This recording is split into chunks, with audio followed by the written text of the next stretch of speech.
이 시간 함께 읽으실 말씀은 출애굽기 4장 10절에서 17절까지의 말씀입니다. 출애굽기 4장 10절에서 17절까지의 말씀을 우리 한 절씩 교독해서 읽도록 하겠습니다. 출애굽기 4장 10절에서 17절까지의 말씀, 제가 먼저 10절부터 읽도록 하겠습니다. 모세가 여호와께 아뢰되 오 주여, 나는 본래 말을 잘 하지 못하는 자니이다. 주께서 주의 종에게 명령하신 후에도 역시 그러하니 나는 입이 뻣뻣하고 혀가 둔한 자니이다.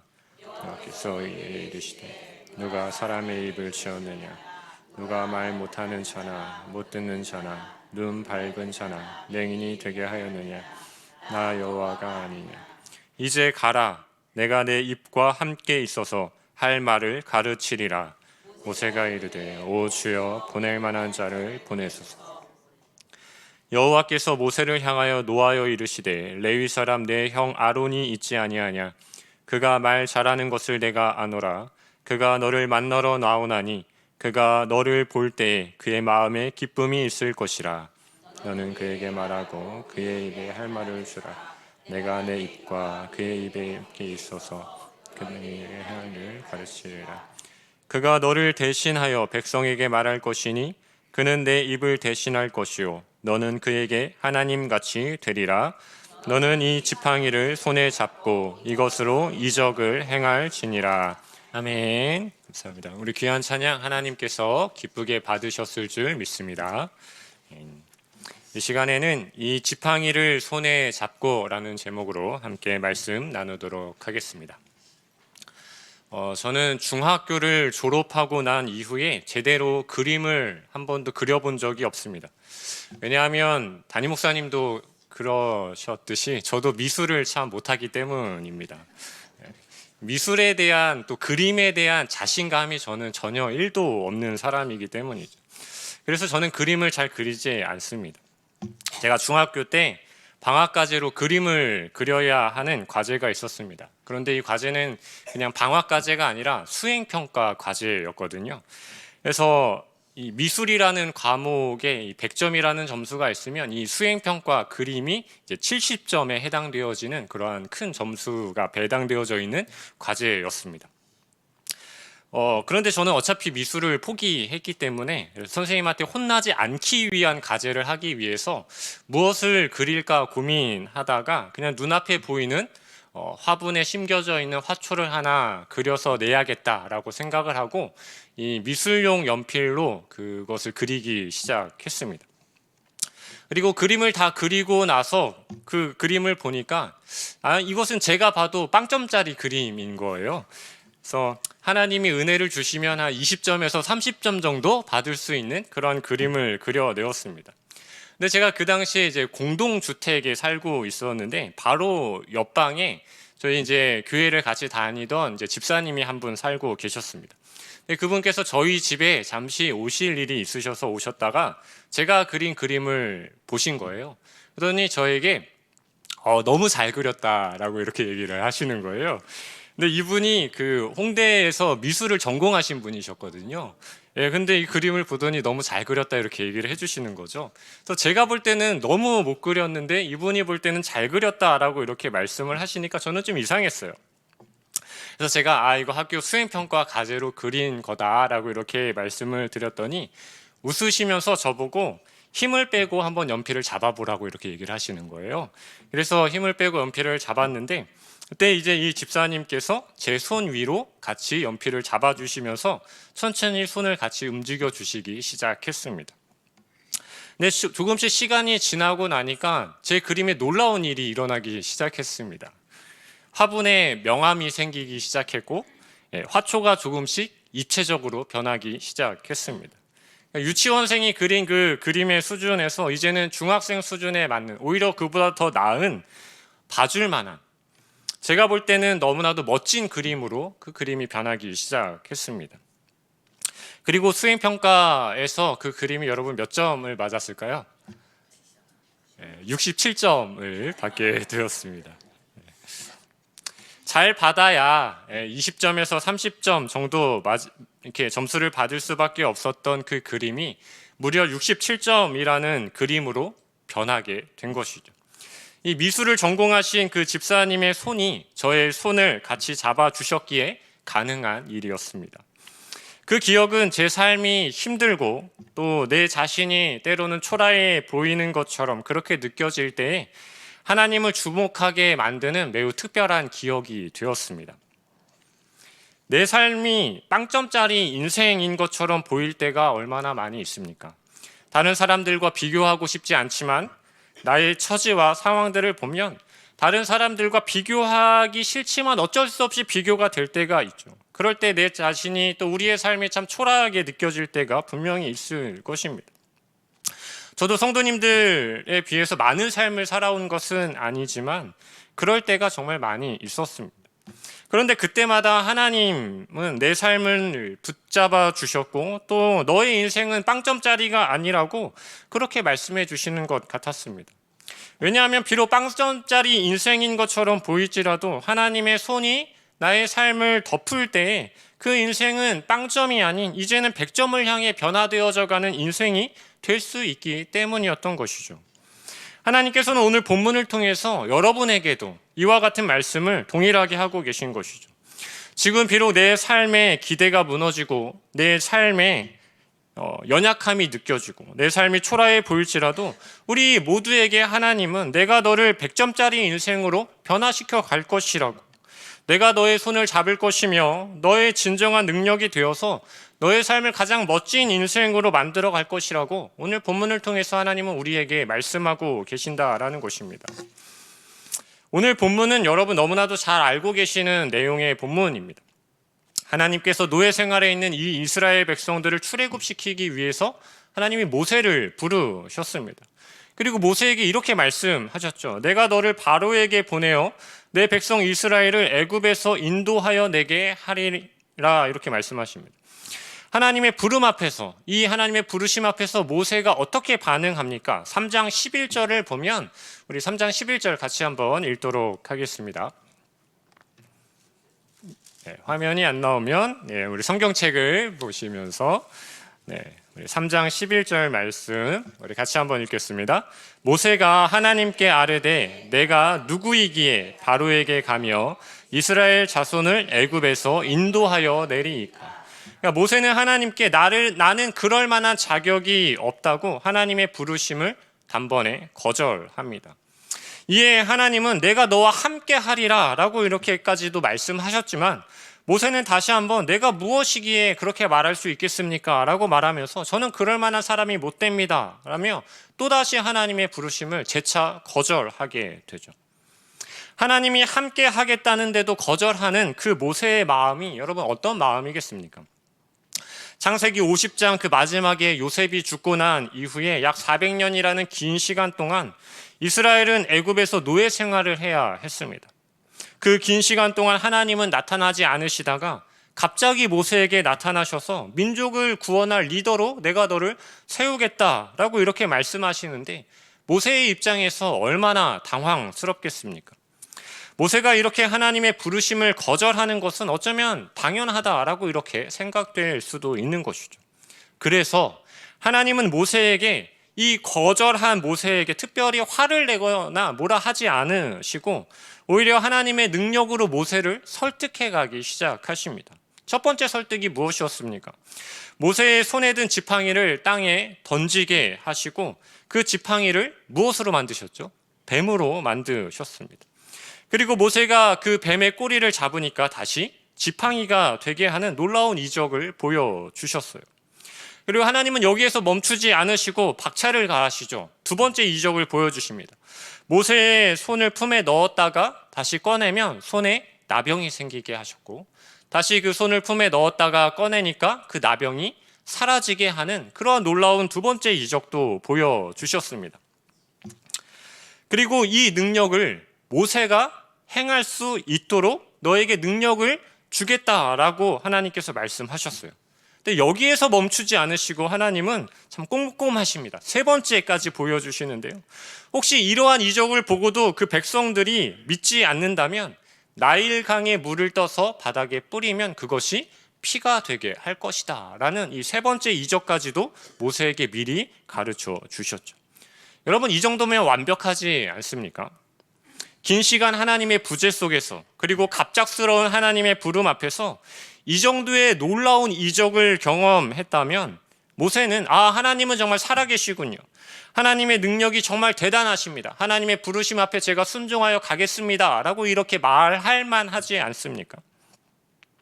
그런데 오늘 본문 10절에서 모세는 다시 한번 하나님 앞에 거절하죠. 10절 말씀을 보면 모세가 여호와께 아뢰되 오 주여, 나는 본래 말을 잘 하지 못하는 자니이다.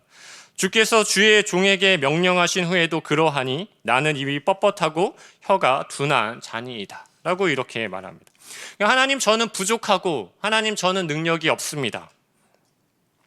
하나님께 또 한 번 거절의 의사를 표시한 것이죠.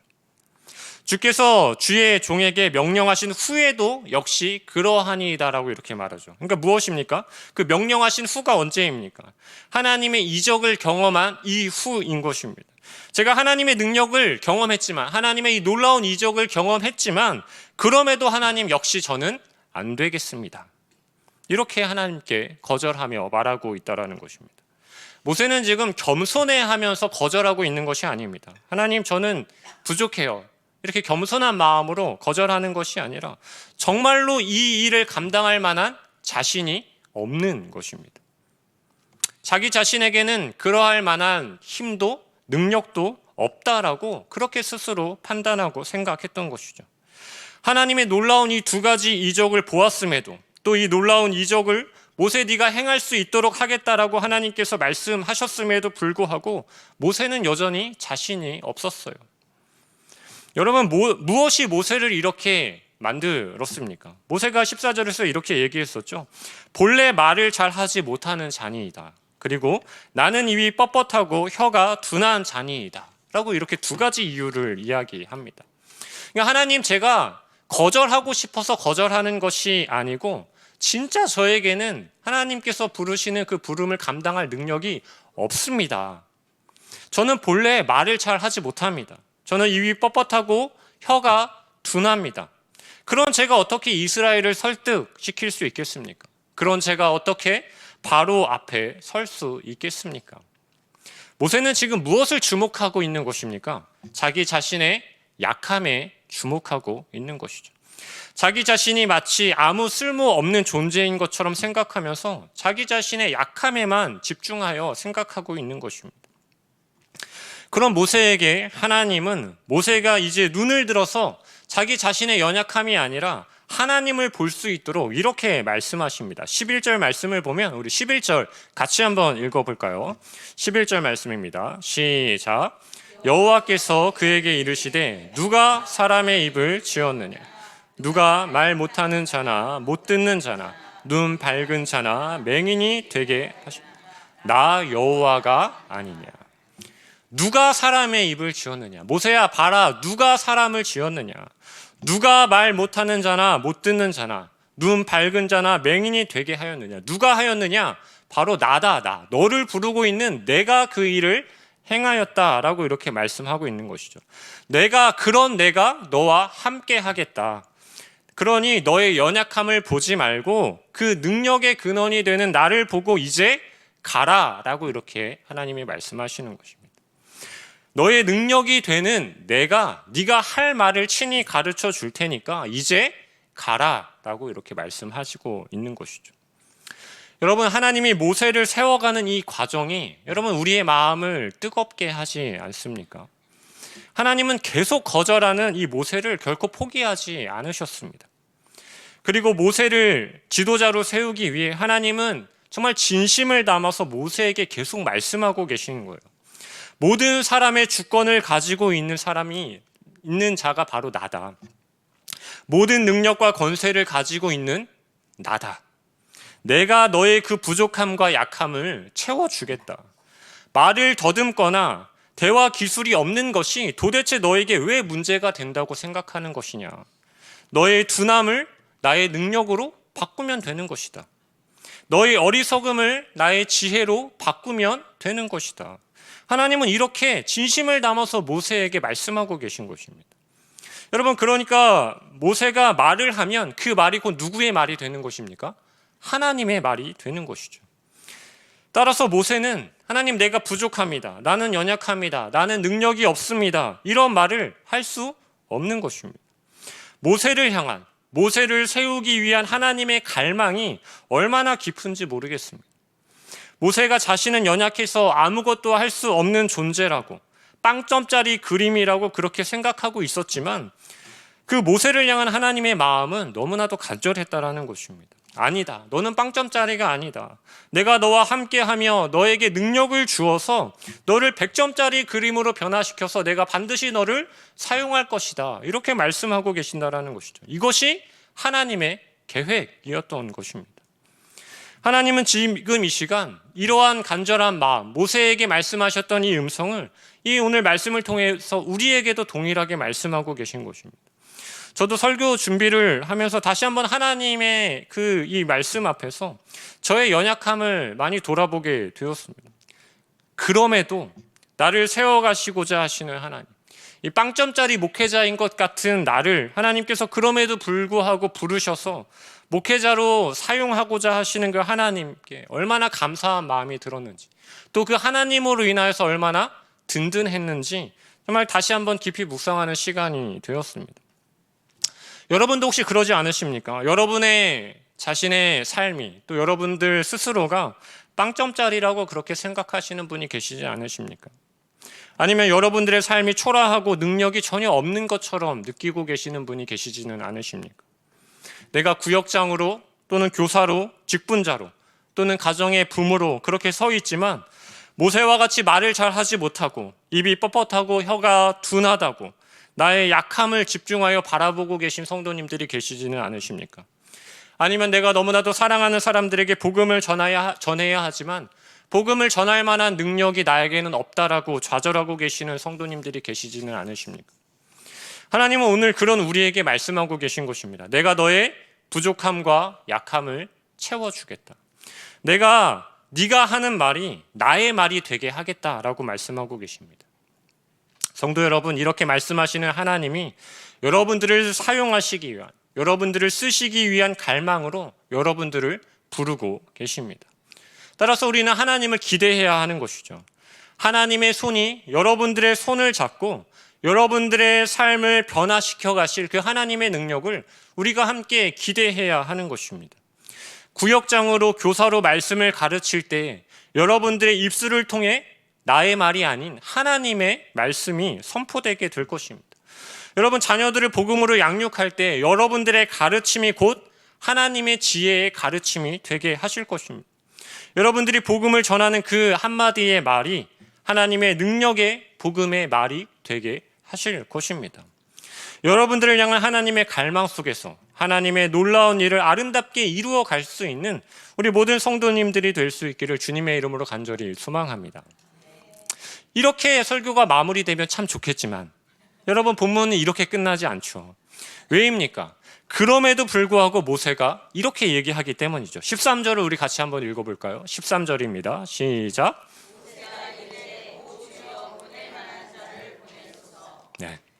하나님께서 이렇게까지 모세를 부르셨는데 모세는 여전히 하나님 앞에 하나님, 저는 안 됩니다 라고 거절하고 있는 것이죠. 여러분, 이제 좀 답답하시죠? 고구마를 막 4-5개 맨입에 먹은 것처럼 여기가 꽉 막혀있는 그런 답답함을 느끼지 않으십니까? 하나님도 그러셨던 것 같아요. 그래서 14절 말씀을 보면 여호와께서 모세를 향하여 노하여 이르시되, 드디어 하나님께서 이제 화가 나기 시작하신 것이죠. 모세는 여전히 자신이 부족하다고, 자신은 능력이 없다고 다른 사람을 보내라고 하나님께 거절하며 요청하고 있습니다. 하나님은 그런 모세를 향해서 노하며 그렇게 말씀하셨는데 뭐라고 말씀하셨냐면 14절 말씀을 보면은 하나님의 그 분노 속에서도 모세를 향한 하나님의 따뜻한 배려가 녹아져 있는 그러한 말씀을 하셨어요. 바로 말을 잘하는 형 아론과 함께 하도록 내가 이미 다 계획해 놓았다라는 말씀을 하시죠. 14절 말씀을 보면 그가 너를 만나러 나오나니라고 이렇게 말씀하신다라는 것입니다. 여러분, 이게 무슨 의미입니까? 지금 이 말을 하고 있는 시점에 아론은 이미 모세를 향하여서 출발했다라는 것입니다. 이미 이 시점 가운데 아론은 모세를 향해서 오고 있는 중이다라는 것입니다. 그러니까 하나님은 이미 알고 계셨던 것입니다. 모세의 연약함을 알고 계셨고 모세에게 무엇이 필요한지를 하나님은 이미 알고 계셨다라는 것입니다. 그리고 이미 모세의 부족함을 채워줄 그 선한 계획을 이루어 가고 계셨던 것이죠. 그러니까 하나님은 우리에게 말로만 내가 너와 함께 하겠다, 말로만 내가 너에게 능력을 주겠다, 감당할 만한 힘을 주겠다라고 말씀하시는 분이 아니라는 것이죠. 말씀만 하시는 분이 하나님이 아니라 하나님은 실제적으로 우리에게 능력이 되어주실 그 실제적인 일을 계획하시고 이루시는 분이 바로 우리가 믿는 하나님이라는 것입니다. 하나님은 우리를 100점짜리 그림이 되게 하시기 위해서 우리의 모든 필요를 이미 아시고 그 필요를 채워줄 계획을 이미 끝마치셨으며 하나님의 가장 완벽한 시간에 그 일을 이루어 가시는 분이 바로 하나님이라는 것입니다. 모세처럼 우리가 부족함을 경험하고 능력이 없음에 우리의 고개를 떨구고 내 삶의 초라함 그 일을 통하여서 우리가 눈물을 흘릴 때 하나님은 아론을 이미 출발시키셨듯이 우리의 삶에 필요한 것들을 이미 채워주실 하나님의 놀라운 일들을 행하고 계신다라는 것입니다. 여러분, 저도 제 삶이 빵점짜리 그림처럼 느껴질 때가 많다라고 말씀을 드렸는데요. 그때마다 하나님의 손이 저를 덮으시고 하나씩 채워가시는 하나님의 그 일하심을 경험할 때가 정말로 많이 있었습니다. 특별히 제가 대학생 때 전도사로 사역을 하면서 학교를 다닌 적이 있었는데 그때 제가 받았던 전도사 사례가 50만 원이었습니다. 대학생이 한 달 동안 50만 원을 가지고 살기에는 턱없이 부족한 금액이었죠. 정말 힘들 때는 빵 한 봉지를 사서 자판기 커피를 뽑아서 그렇게 점심을 해결하기도 했습니다. 그런데 어느 날 수요 예배를 가기 위해서 그때 당시 학교는 천안이었고 이제 교회는 안양이었는데요. 수요 예배를 참석하기 위해서 저녁에 학교를 마치고 교회로 갔습니다.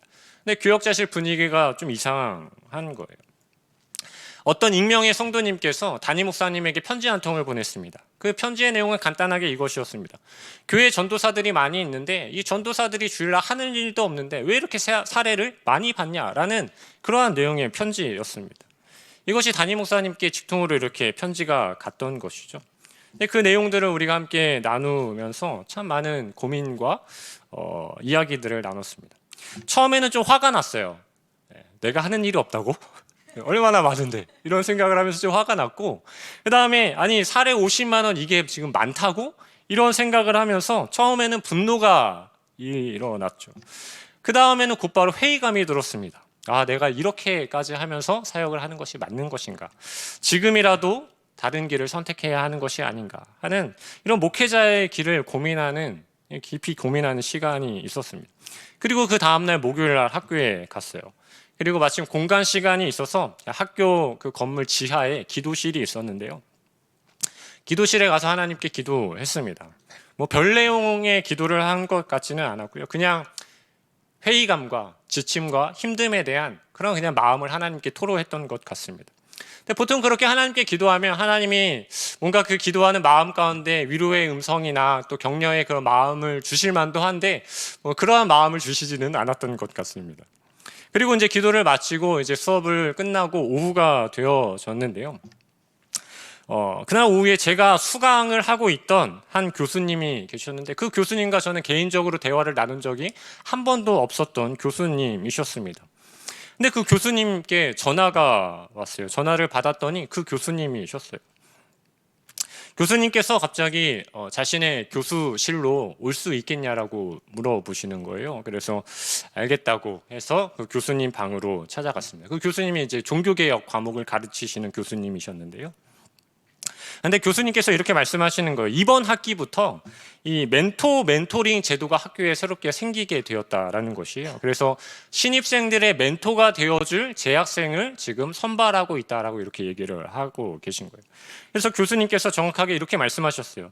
지금 내 강의를 듣고 있는 학생들 중에서 한 명을 멘토로 세우려고 나의 수강생들 명단을 쭉 위에서부터 아래로 읽어내려 가는데 자꾸 이 김경태라는 이름에서 멈추게 된다라는 거예요.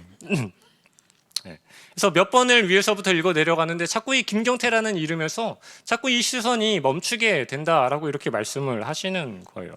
그냥 별로 이게 평소에 한 번도 대화를 나누지 않았던 교수님이었거든요. 그러면서 교수님께서 저에게 그 멘토의 역할을 이번 학기에 해줄 수 있겠냐라고 이렇게 물어보셨습니다. 그리고 나서 이어지는 교수님의 말씀은 이 멘토에게는 150만 원의 장학금이 주어진다라고 이렇게 말씀을 하셨어요. 예. 저에게는 3달치 사례비에 해당되는 금액이었죠. 당시 저에게는 정말 필요했던 것은 금전적인 부분이었거든요. 그런데 하나님께서는 이 한 번의 대화조차 나누지 않으셨던 이 교수님을 통해서 저희 부족한 부분을 채워가셨던 것이죠. 한 예로 이 일을 나누었지만 하나님께서 정말 예측하지 못한 수많은 방법들을 통하여서 제 삶을 채워주셨던 그 이야기를 나눈다면 정말 끝없이 얘기할 수 있습니다. 하나님은 제 삶 속에서 계속 그렇게 일하셨습니다. 제 삶이 지쳐갈 때, 무기력해지고 회의감이 들 때마다 하나님은 늘 저의 힘을 빼게 하시면서 하나님의 손으로 저를 잡아주시는 그러한 놀라운 일들을 이루어 주셨어요. 수없는 아론들을 저에게 보내주시면서 그렇게 조금씩 저라는 한 사람의 그림을 하나님은 그려가셨던 것입니다. 이번에는 이쪽에 명암을 좀 칠해주시고 다음에는 반대쪽의 그림을 좀 더 그리시면서 하나님이 쓰실 한 사람으로 그렇게 그려가고 계셨던 것이죠. 사랑하는 성도 여러분, 그러나 하나님은 이것이 저만을 위한 그러한 일들이 아니시죠. 하나님은 이 자리에 계신 우리 성도님들에게도 동일한 일을 이루어 가고 계신 것입니다. 여러분들을 아름답고 가장 멋진 그림으로 그려가시기 위해서 여러분들을 위해 이미 하나님의 일을 시작하셨다라는 것입니다. 여러분 주위를 둘러보십시오. 여러분 주위에 계시는 분들이 여러분들의 아론입니다. 하나님이 여러분들을 빚어가시고 여러분들의 그림을 완성시켜 가는데 여러분들의 도움이 될 만한 수많은 그 사람들을, 그 아론들을 이미 우리에게 보내주셨다라는 것이죠. 그 아론이 누구입니까? 바로 옆에 계시는 분들이 아론인 것입니다. 여러분들의 도움이 되시는 분들입니다. 우리 옆에 분들과 함께 인사해 볼까요? 아, 당신이 아론이었군요. 네, 당신이 아론이었군요. 네. 여러분 오늘 본문 마지막 17절에서 하나님께서 우리에게 뭐라고 말씀하십니까? 17절을 우리 함께 읽도록 하겠습니다. 시작. 너는 이 지팡이를 손에 잡고 이것으로 이적을 행할지니라. 여러분 지팡이가 무엇입니까? 마른 나뭇가지에 불과한 것이죠.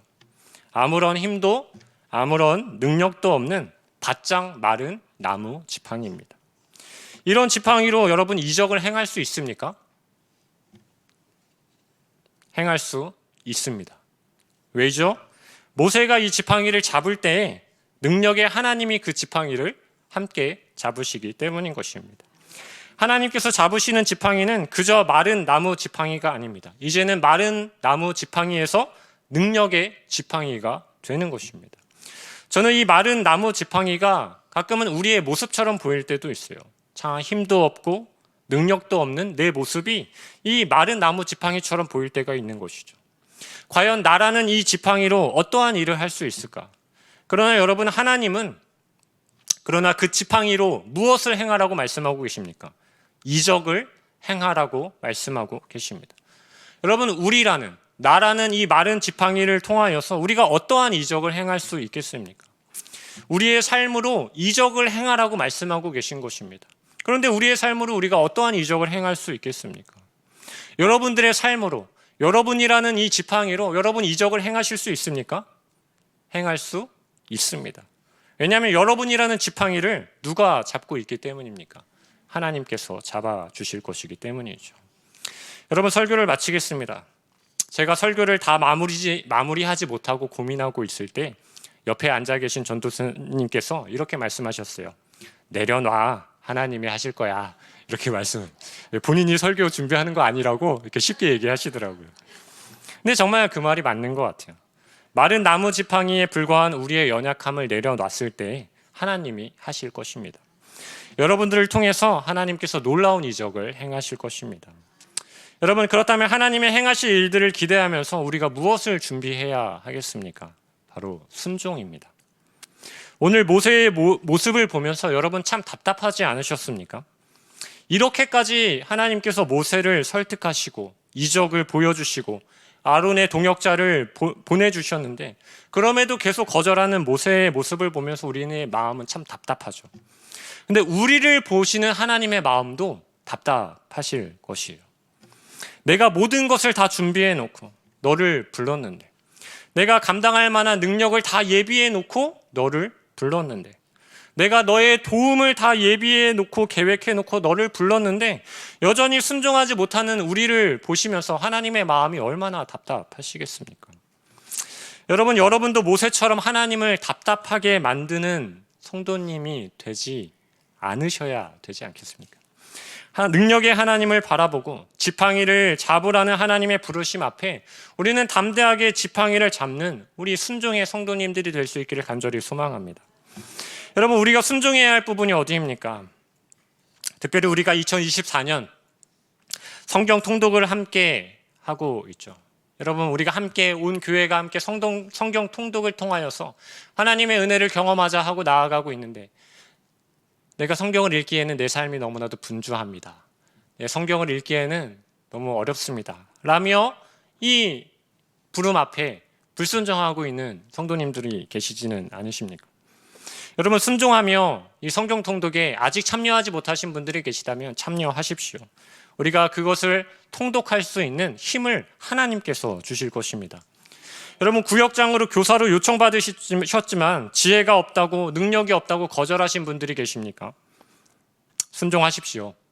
여러분들을 하나님의 능력으로 붙잡아 주셔서 구역장으로, 교사로 하나님의 능력의 말씀을 선포할 수 있는 귀한 하나님의 사람으로 하나님께서 반드시 붙잡아 주실 것입니다. 여러분들은 하나님의 복음을 전해야 할 사람으로 보내셨는데 여전히 복음을 전하지 못하는 상황 가운데 계시는 성도님들이 계십니까? 담대하게 복음을 전하십시오. 복음을 전할 수 있는 도울 자를 보내주실 것이며 여러분들의 입술이 하나님의 입술이 되게 하실 것입니다.